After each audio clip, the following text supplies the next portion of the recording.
La bouillie dans le sachet plastique, un geste banal qui cause le cancer.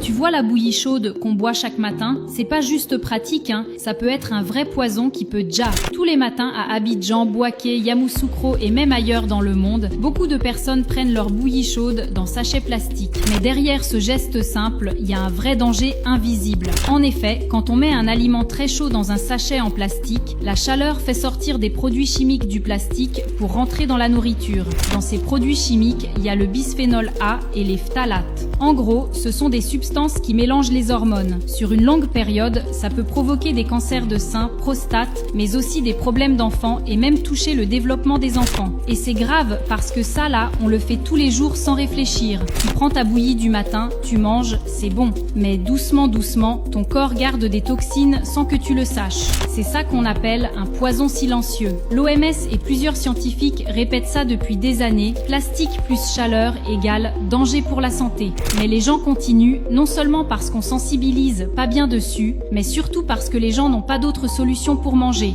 D'autres personnes disent aussi que nos parents ont fait ça jusqu'à ils n'ont jamais rien eu, donc c'est doi.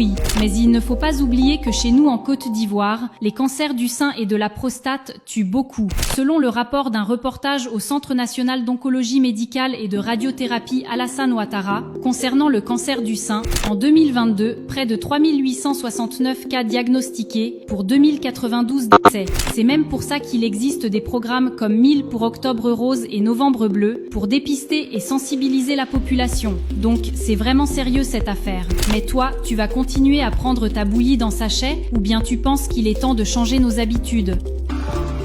On dit quoi?